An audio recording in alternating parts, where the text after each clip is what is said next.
نحمده ونصلي على رسوله الكريم اما بعد فاعوذ بالله من الشيطان الرجيم بسم الله الرحمن الرحيم رب اشرح لي صدري ويسر لي امري واحلل عقدة من لساني يفقهوا قولي. ہماری گفتگو کا موضوع ہے قیامت کی نشانیاں. بحیثیت مسلمان ہم سب کا ایمان ہے کہ یہ دنیا ہمیشہ باقی نہیں رہے گی، ایک دن سب کچھ ختم ہو جائے گا، اور ایسا ہونا بھی چاہیے، اس لیے کہ ہر آغاز کا ایک انجام ہوتا ہے، ہر ابتدا کی ایک انتہا ہوتی ہے. جس چیز پر زندگی آتی ہے اس پر موت کا آنا بھی لازم ہے. ہم اپنے آس پاس اس کی بہت سی نشانیاں دیکھتے رہتے ہیں. کائنات میں بہت سے دلائل بکھرے ہوئے ہیں جو ہمیں یقین دلاتے ہیں کہ ایک دن یہ سب کارخانہ بند ہو جائے گا، ختم ہو جائے گا، یہ دنیا فنا ہو جائے گی. وہ وقت قرآن پاک کے الفاظ میں زمین و آسمان پر بہت بھاری ہوگا، اور اس بھاری وقت کے آنے سے پہلے دنیا میں کچھ علامات نمودار ہوں گی. تو آج چند ایک احادیث آپ کی خدمت میں پیش کروں گی جو قیامت کی نشانیوں کے بارے میں ہیں.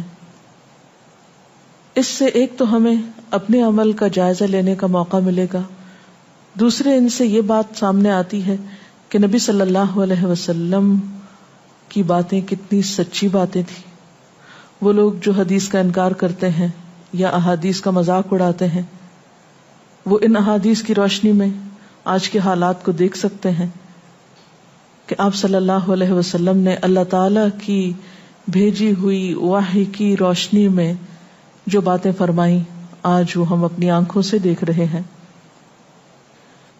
بہرحال اس وقت میرے سامنے حضرت ابو ہریرہ رضی اللہ تعالی عنہ کی حدیث ہے جسے ابن خزیمہ نے روایت کیا ہے.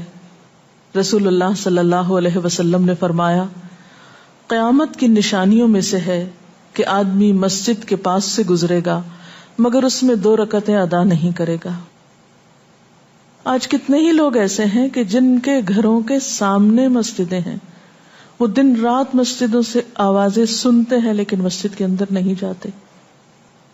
نبی صلی اللہ علیہ وسلم کے زمانے میں اس بات کا تصور ہی نہیں تھا کہ کوئی شخص اپنے آپ کو مسلمان کہے اور پھر وہ نماز نہ پڑھے.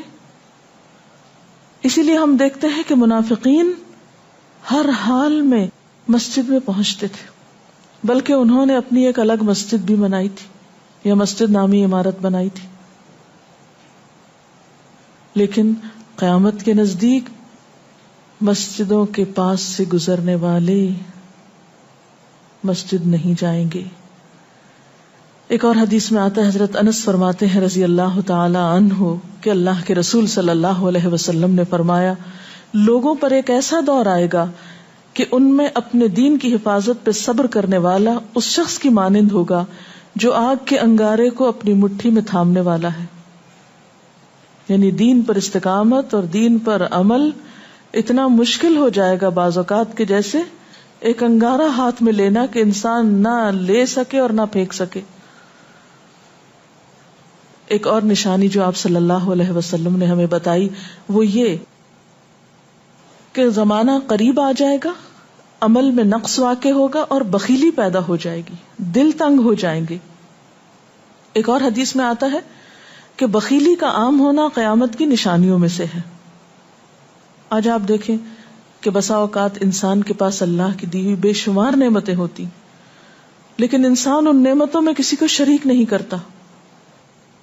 چھوٹی چھوٹی باتوں کو مائنڈ کر جانا، چھوٹی چھوٹی باتوں پہ ناراض ہو جانا، چھوٹی چھوٹی چیزوں کو حد سے زیادہ محسوس کر لینا، یہ سب کچھ شح کی وجہ ہی سے تو ہے، بخل کی وجہ سے ہی تو ہے. بخل صرف مال میں نہیں ہوتا، بخل تمام نعمتوں میں ہوتا ہے اگر ان میں اللہ کے دوسرے بندوں کو بطور شکر کے شریک نہ کیا جائے. ایک اور حدیث میں آتا ہے، مجموع الزوائد میں یہ حدیث روایت ہوئی ہے، رسول اللہ صلی اللہ علیہ وسلم نے فرمایا کہ لوگ سخت اور بخیل ہو جائیں گے، یعنی ان کے دل سخت ہو جائیں گے اور ان کے اندر بخل عام ہو جائے گا. ایک اور نشانی قیامت کی آپ صلی اللہ علیہ وسلم نے یہ بتائی کہ مساجد میں زیب و زینت بہت ہوگی، یعنی نمازی تو کم ہوں گے لیکن مسجدیں سجائی بہت جائیں گی. حضرت انس بن مالک کی روایت ہے، مسند احمد نے اس کو روایت کیا ہے، رسول اللہ صلی اللہ علیہ وسلم نے فرمایا قیامت قائم نہیں ہوگی یہاں تک کہ لوگ مسجدوں میں فخر و مباحات کریں گے، یعنی مسجد کے بنانے میں، اس کے سجانے میں، اس کی آرائش میں ایک دوسرے کا مقابلہ کرنے لگیں گے. ایک اور حدیث میں آتا ہے کہ قیامت کی علامات میں سے ہے کہ لوگ مسجدوں کو سجایا کریں گے، یعنی اللہ تعالیٰ کو نماز پڑھ کے خوش کرنے کی بجائے مسجد بنا کے سجا کے خوش کرنے کی کوشش ہوگی. حضرت ابو الدرداء سے روایت ہے کہ جب تم لوگ مسجدوں کو سجانے لگو، قرآن کو مزین کرنے لگو تو تمہاری بربادی ہے، کیونکہ قرآن پاک پڑھنے کے لیے آیا، محض سجانے کے لیے نہیں. آج آپ دیکھیں کہ بسا اوقات ہم اسے پڑھتے کم ہیں، سمجھتے کم ہیں، اس کے مطابق زندگی نہیں بسر کرتے، لیکن خوبصورت انداز میں سنہری الفاظ میں لکھوا کر گھروں میں سجا دیتے ہیں. تو قرآن پاک سجانے کے لیے نہیں آیا، وہ تو ہدی للناس ہے، ساری انسانیت کی ہدایت کے لیے آیا ہے، لیکن ہم نے اس کا بس اتنا ہی فائدہ اٹھایا کہ اسے خوبصورت انداز میں لکھ کے طاقوں میں سجا دیا. اسی طرح ایک اور نشانی کہ انسان حلال حرام کی پرواہ نہیں کرے گا. رسول اللہ صلی اللہ علیہ وسلم نے فرمایا، صحیح بخاری کی روایت ہے، لوگوں پہ ایسا وقت ضرور آنے والا ہے کہ آدمی اس بات کی بالکل فکر نہیں کرے گا کہ جو مال اس نے حاصل کیا ہے وہ حلال ہے یا حرام ہے، یعنی کس ذریعے سے حاصل کیا ہے. ایک اور حدیث میں آتا ہے کہ قیامت سے پہلے سود پھیل جائے گا. ایک اور روایت میں آتا ہے کہ ہر شخص تک اس کا کچھ نہ کچھ غبار پہنچے گا، یعنی کچھ لوگ تو براہ راست اس میں انوالو ہوں گے اور کچھ لوگ انڈائریکٹلی اس سے متاثر ہوں گے. اسی طرح قیامت کی نشانیوں میں سے ایک اور نشانی دیگر امتوں کی مشابہت اور تقلید ہوگی.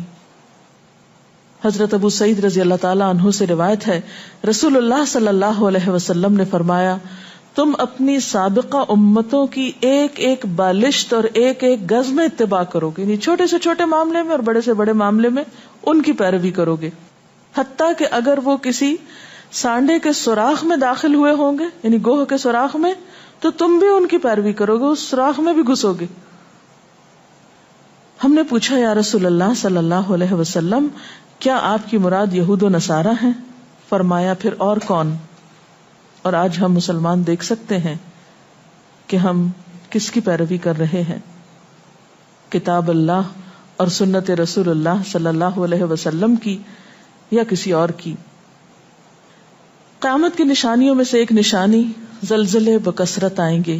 حضرت ام سلمہ سے روایت ہے، مسند احمد میں یہ روایت آتی ہے، رسول اللہ صلی اللہ علیہ وسلم نے فرمایا، قیامت سے پہلے موت کی سخت وبا پھیلے گی، پھر زلزلوں والے سال آئیں گے. ایک اور روایت میں آتا ہے، قیامت کی نشانیوں میں سے ہے کہ ناگہانی موت کثرت کے ساتھ ہوگی، یعنی اچانک ڈیتھ، یکا یک بیٹھے بیٹھے فوت ہو گئے. امام بخاری نے اس حدیث پر کچھ شعر بھی لکھے ہیں جن کا ترجمہ ہے، فارغ وقت کو غنیمت سمجھ کر کچھ رکوع کر لو، یعنی فارغ بیٹھنے سے بہتر ہے کچھ نوافل پڑھ لو، قریب ہے کہ تیری موت اچانک واقع ہو. تم کتنے ہی صحت مند لوگوں کو دیکھتے ہو جن کی صحت مند جانیں اچانک فوت ہو جاتی ہیں، یعنی ختم ہو جاتی ہیں. حافظ ابن حجر عسقلانی جنہوں نے بخاری کی شرح لکھی ہے فتح الباری، وہ کہتے ہیں یہ عجیب اتفاق ہے کہ امام بخاری خود بھی اسی طرح اچانک فوت ہوئے تھے. یعنی اچانک موت جو ہے وہ کسی پر بھی آ سکتی ہے، کوئی نیک ہو یا بد ہو. ہم یہ نہیں کہہ سکتے کہ ہم بہت نیک ہیں یا ہم بڑے اچھے کام کرتے ہیں تو ہمارے ساتھ یہ معاملہ نہیں ہو سکتا، یہ کسی کے ساتھ بھی ہو سکتا ہے.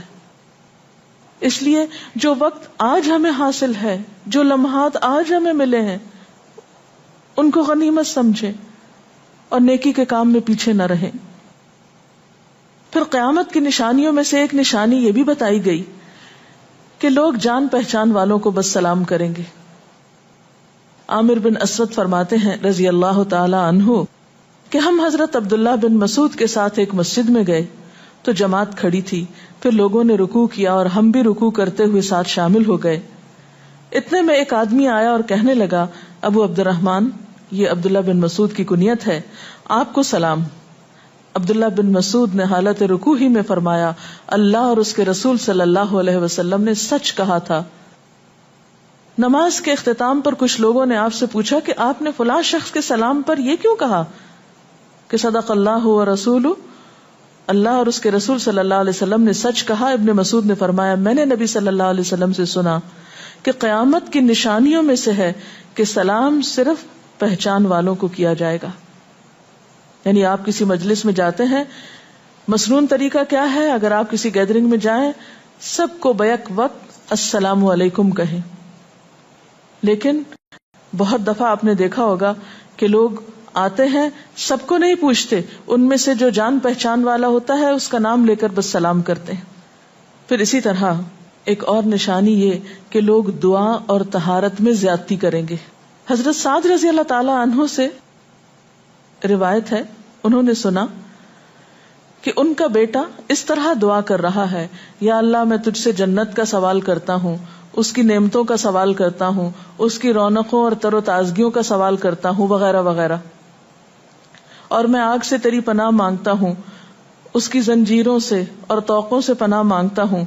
تو حضرت سعد نے فرمایا، تم نے اللہ تعالیٰ سے خیر کثیر کا سوال کیا ہے اور ضرر کثیر سے پناہ مانگی ہے، جبکہ میں نے رسول اللہ صلی اللہ علیہ وسلم سے سنا کہ ان قریب ایسے لوگ ہوں گے جو دعا میں زیادتی کریں گے۔ یعنی صرف یہ کہہ دینا کافی ہے کہ اللہ تو ہمیں جنت عطا فرما اور دوزخ سے بچا، اس کی بہت تفصیلات میں جانے کی ضرورت نہیں۔ جب جنت میں داخل ہو گئے تو سب کچھ نصیب ہو گیا، اور جب جہنم سے بچ گئے تو سب سے بچت ہو گئی۔ پھر آپ نے یہ آیت پڑھی، اپنے رب سے عاجزی سے دعا مانگو، یقیناً وہ زیادتی کرنے والوں کو پسند نہیں کرتا۔ یعنی دعاؤں میں زیادتی اور اس قسم کی تفصیلات یہ پسندیدہ نہیں ہے۔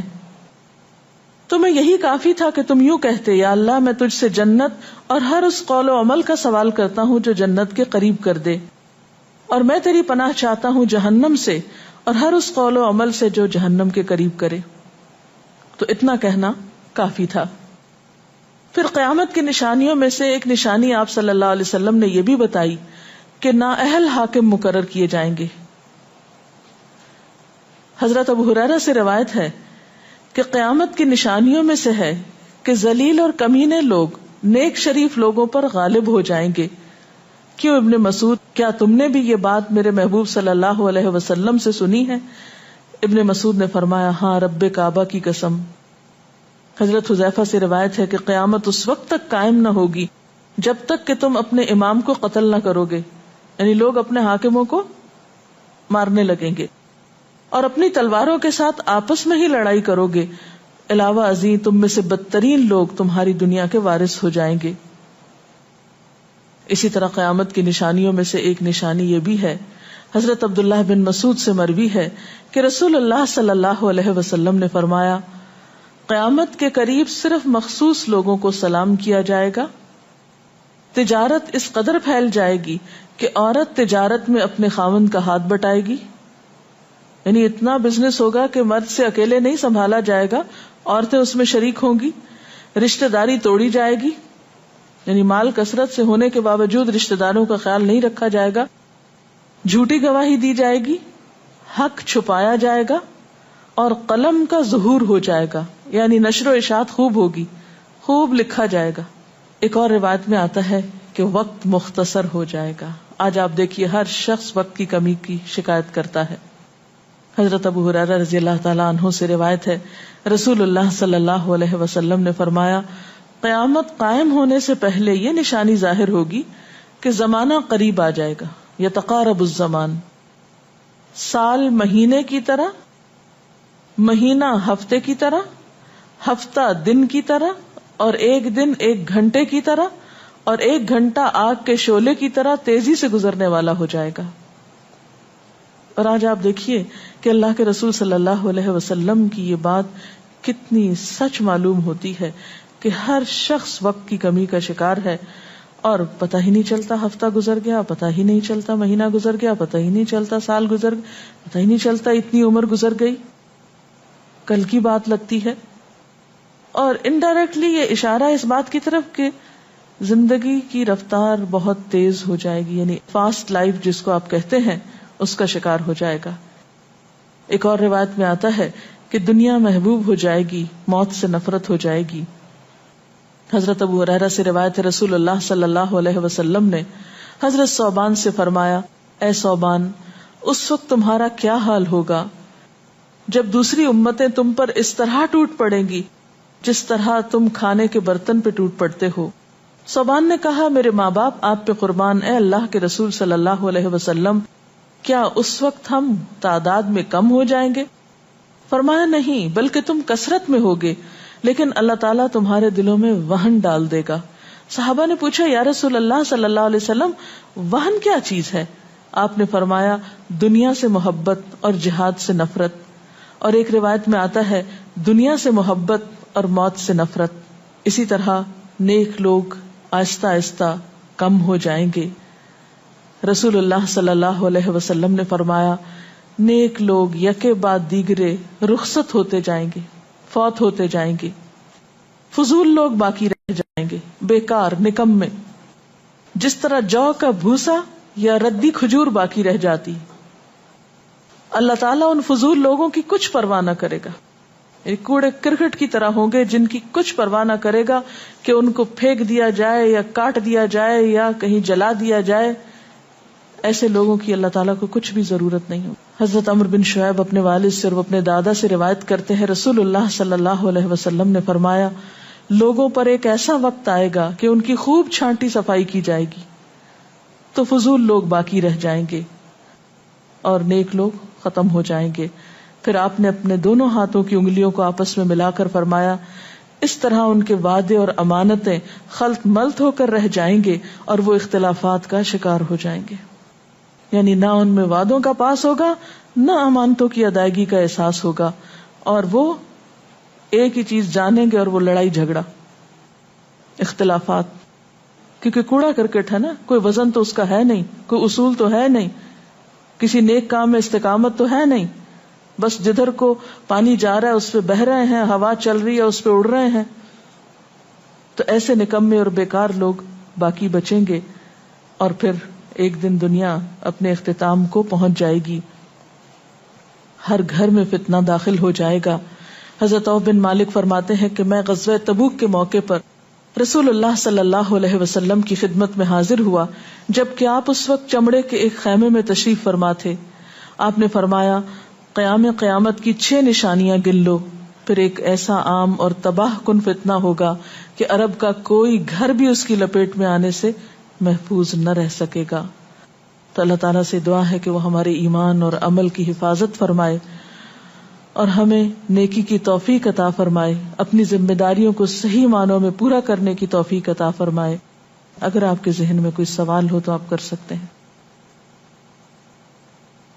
جو لوگ قیامت کی ان علامات کا مذاق اڑاتے ہیں اور کہتے ہیں کہ یہ حالات تو بہت عرصے سے ہیں، قیامت آنی ہوتی تو آ چکی ہوتی، تو ہم کیا کر سکتے ہیں، انہیں کیسے سمجھا سکتے ہیں؟ دیکھیے کہ جو لوگ مذاق اڑانے پر تل جاتے ہیں ان کا کوئی علاج نہیں.